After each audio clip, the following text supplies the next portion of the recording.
Welcome to Fargo Talks Fargo, a podcast on the FX television series Fargo. I'm Bill, and I'm here with my good buddy Charpie for another episode. Hey now, the dish is hot. You want to hit the tender trap up after this? Yeah, definitely hit up the tender trap. Not to be confused with the temper trap. Great band. Oh, not aware. I'll have to look that up later. Sure. Well, here we are for another hot dish. In a mere 24 to 48 hours, we will be sitting so close. My tender ginger thighs will be within reach of your meaty hands.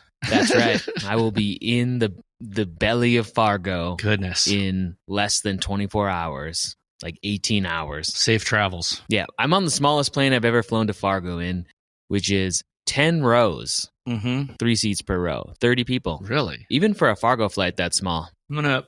Whoop, sorry. Somebody opened this Ham's beer in front of me from the land of sky blue waters. Oh, you better grab that. It's the beer refreshing. What a great can design. I love that Ham's is back. Yeah, me too. I stand corrected from a previous episode, Charpie. Okay. I love it. I love when Bill says he's wrong. You wanted to know if Vivian and the Fabulous Banker Boys would be back. Yeah, that's true. I did. And they were. Vivian Duggar, the man with the woman's name. I love that whole theme of this entire season, just sort of the gender ambiguity of the whole season with Vivian Duggar, Scotty. You've got Ole with his kilt and his nice feminine furred collared jacket and his haircut. You know whose jacket that was? Whose jacket was that? That's the woman's whose house he was at. She's wearing that jacket when she's pulling her cart full of groceries and beer. Right on. Season 5, episode 6, The Tender Trap. The dish is hot, and you're hearing it now. Get yourself a tasty scoop. What are your high points? High points in this episode, definitely Roy realizing his son yet again is a complete and utter failure.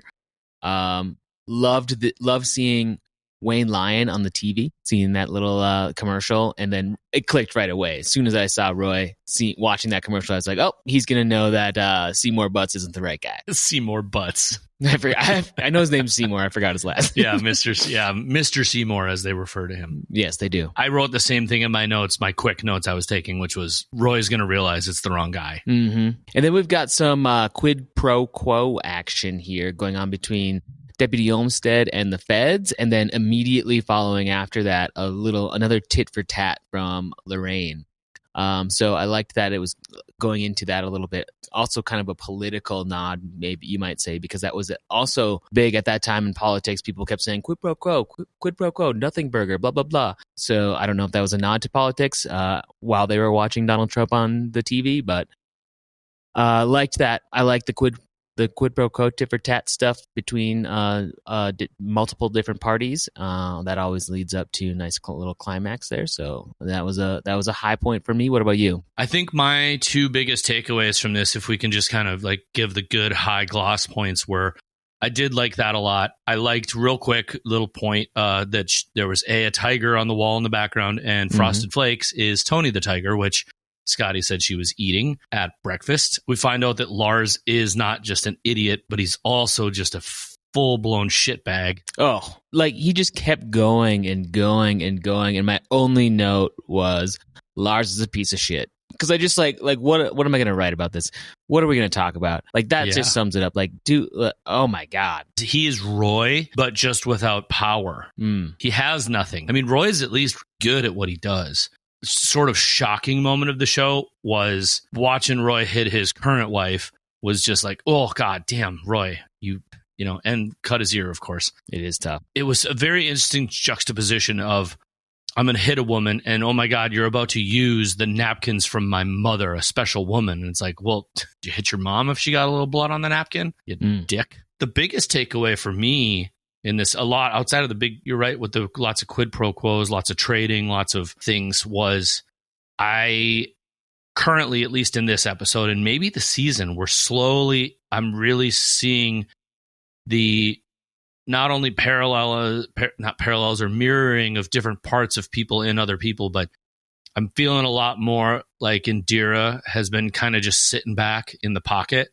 And she has it all figured out. And now she's starting to dole out as much as she feels fit because she's very Marge Gunderson-y, you know? Sure. She's in charge. Maybe they just don't know it yet.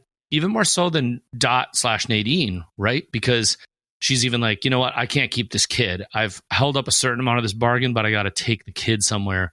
That's true. But I thought it was really good, fun to see Indira kind of be in the power seat a little bit, or at least they showed how much she knows what's what. She's working the feds to her advantage, you know, whether to her surprise or not. Lorraine has come to sort of this advantage point with her where they're trading. And even though she showed sympathy toward Dot, she still isn't letting herself be a welcome mat for Dot either by taking Scotty back. She's like, well, nope, okay, enough is enough. This is done. We saw in this episode that Lorraine was very much, even though she's such a shitbag sometimes, they showed a couple massive cracks in her facade where in the hospital, she has a very tender moment where I literally wrote something. I can't even find it in my notes. I'm not going to look. I wrote basically it's like she really does, as much as she doesn't respect him very much, she loves her son. Oh, absolutely. Yeah. And when she talks about making him some beef bourguignon with the little onions, since this is the hot dish, I got to talk about the little onions because I literally just talked to my girlfriend about this yesterday. Pearl onions. Yeah. I absolutely love pearl onions. I grew up on pearl onions and peas. I love them. I love them canned. I love them just like regular, fresh in a big old sack.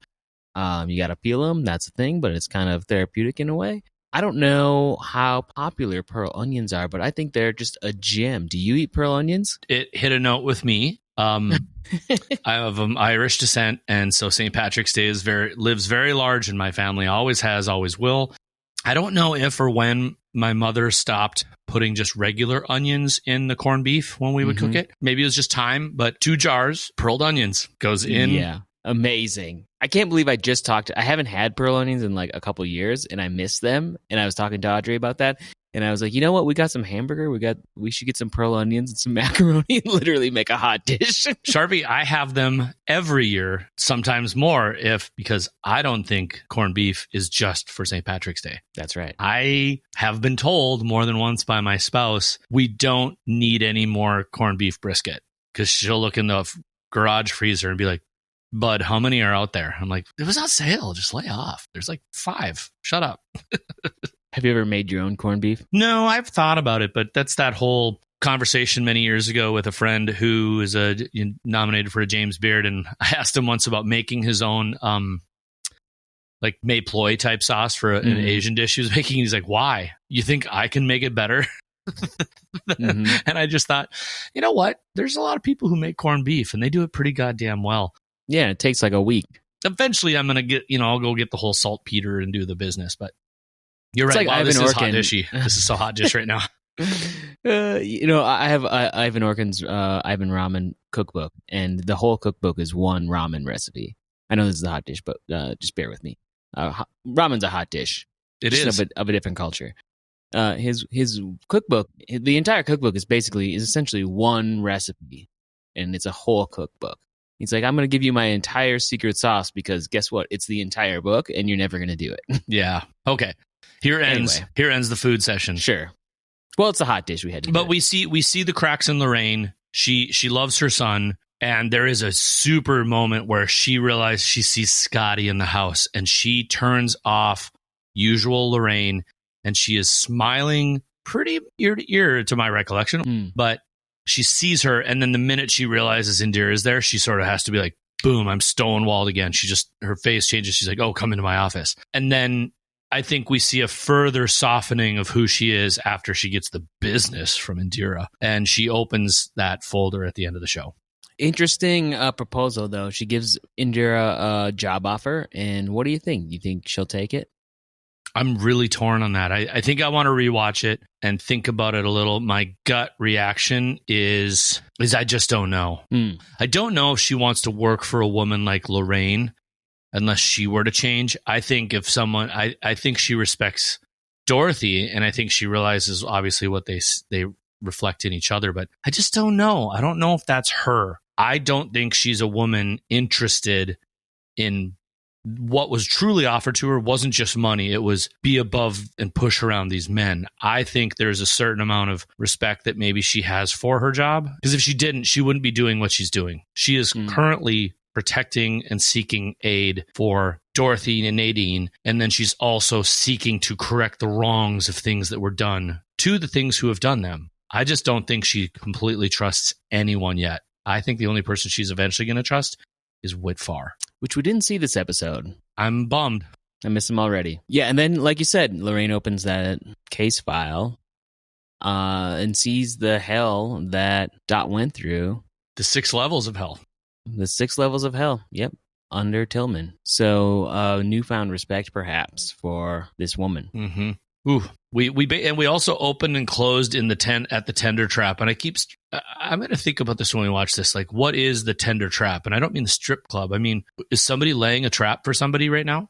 There's a lot of tasty morsels out there, right? Who is not going to live up to their end of what's being offered? Is it by the way, welcome back, Ula Monk. He sort of got a trap laid on him.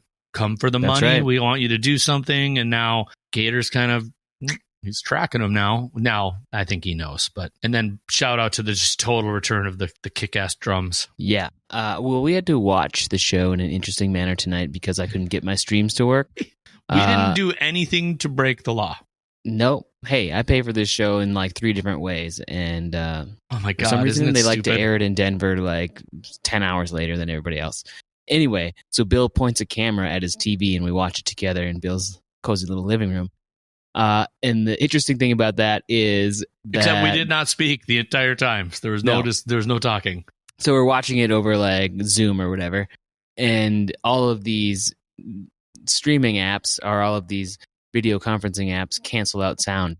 So I didn't hear a single drum the entire episode. I didn't hear any music. It was just all like totally like isolated voices. Oh my God, I didn't even think the automated reduce noise thing. It was like watching, those son of a gun, those music videos that they make where they cut out all the music, dancing in the street, and Mick Jagger's shoes are just squeaking on the ground. Yeah, it was exactly like that the whole episode, which was kind of awesome and hilarious. So I didn't hear any of the drums or any of the music this episode, but I'll hear it tomorrow when I do my rewatch. And I almost said something to you about it, but I was like, you know what? I'm just gonna let him have his own moment here. It was great. Well, I feel like we should wrap this hot dish up so you can get ready to travel tomorrow. Have safe travels. Don't go dying on me now. All right. Oh, I'll try. Just on the rewatch, boy, I feel like Danish loves to watch.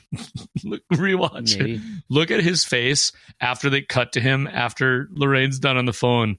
I feel like Danish almost is more satisfied than Lorraine was with the call. I mean, he was like, gas up the porch, babe. I'm heading out. Well, that's a lot for one eye. Mm-hmm. Yeah, right. That's an eyeful. All right, man. All right. We'll check you later. Enjoy your hot dish. Bye now.